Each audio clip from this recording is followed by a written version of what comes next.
यह है भक्तों चांग भखार रियासत की माता माँ चांग देवी।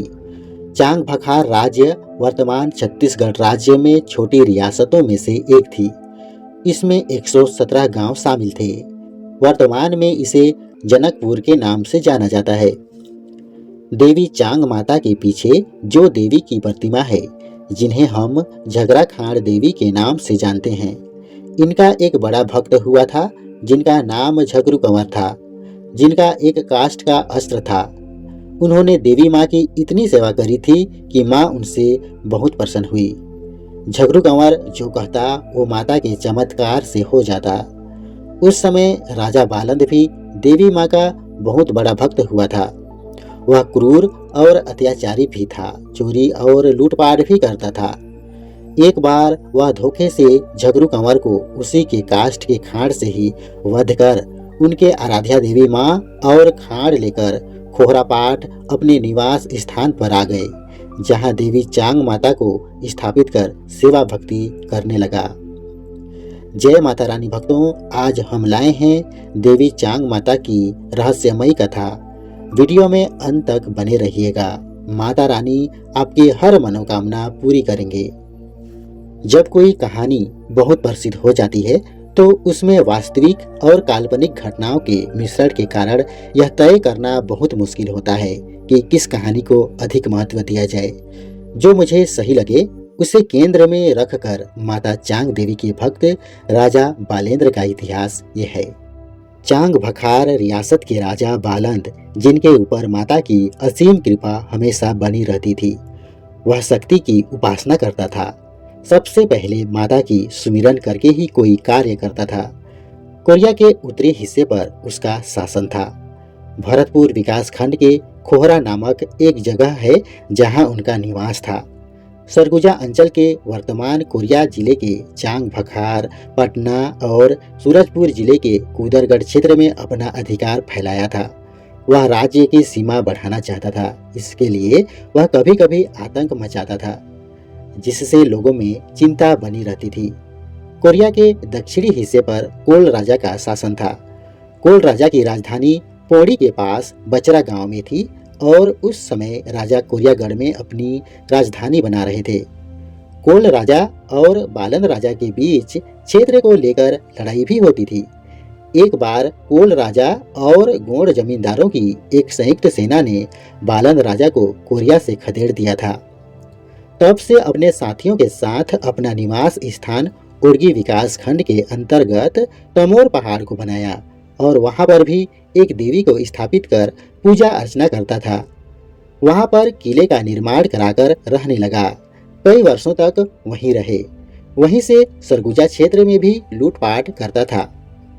लगभग 17वीं 18वीं सदी में मैनपुरी के दो चौहान वीर योद्धा भाई जलथमन शाही और धरामल शाही उर्फ भंवरेल शाह जगन्नाथपुरी से तीर्थ यात्रा के बाद लौट रहे थे। उन भाइयों के साथ एक छोटे से सैन्य बल था।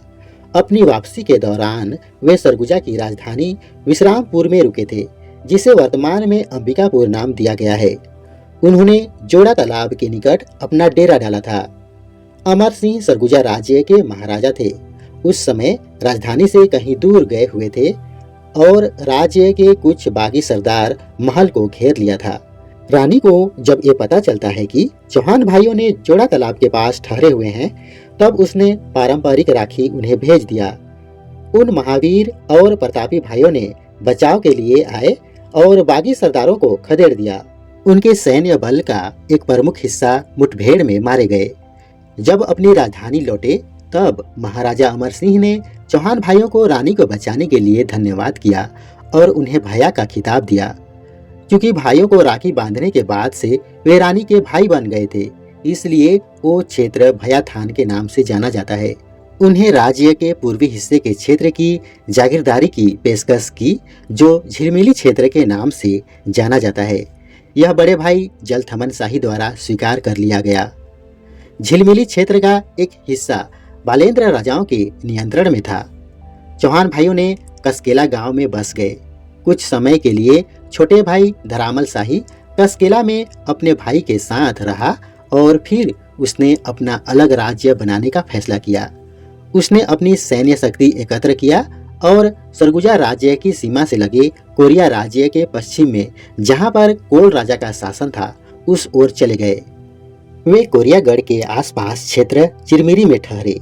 उसने कोल राजा पर हमला किया और लड़ाई में उसे परास्त कर दिया और कोरिया के राज्य पर कब्जा कर लिया।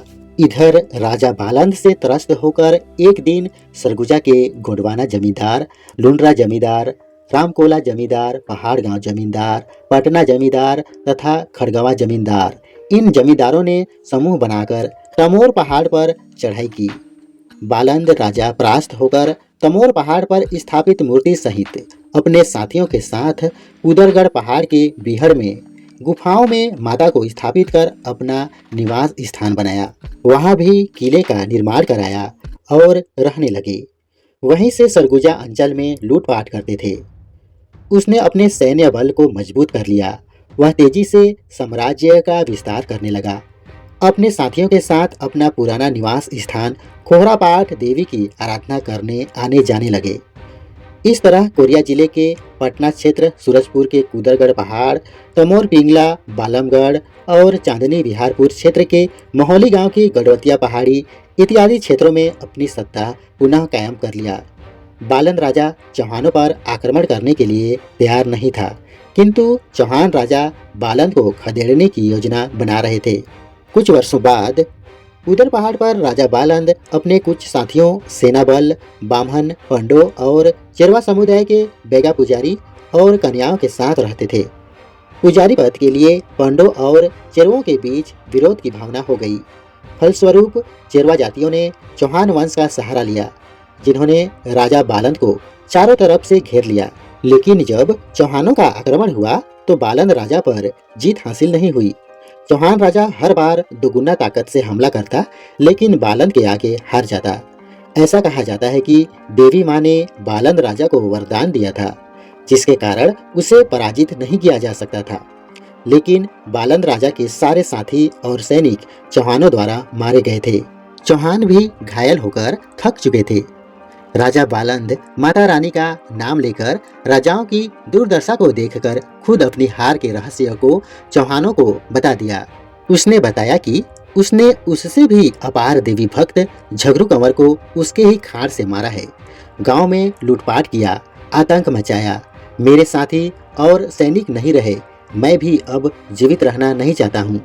यदि उसे पराजित करना है तो उसे झगरू के लकड़ी की खाड़ से उसके गर्दन पर वार किया जाए। फिर उसने देवी माँ को पुकार कर कहा, हे माता शक्ति, मैंने सच्चे मन से तेरी सेवा भक्ति किया है, तो तुम्हारे चरणों में मुझे स्थान दो, लोग मुझे तेरे भक्त के रूप में ही जाने। चौहान वंश के राजाओं ने बालंद के बताए अनुसार उसकी गर्दन पर लकड़ी की तलवार से हमला किया। देवी भक्त बालंद राजा का सिर धड़ से अलग हो गया। इस तरह झगराखाड़ स्थान पर, जो वर्तमान कुदरगढ़ में पुराने धाम के मार्ग में है, वहीं मारा गया।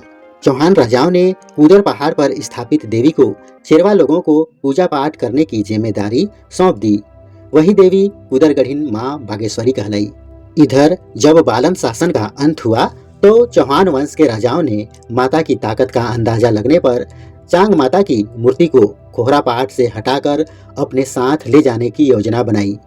फिर चांग माता की मूर्ति को अपने साथ लाने की कोशिश की, लेकिन राजाओं की काफी कोशिश के बाद भी मूर्ति अपने जगह से नहीं हिली, बस मूर्ति का सिर धड़ से अलग हुआ।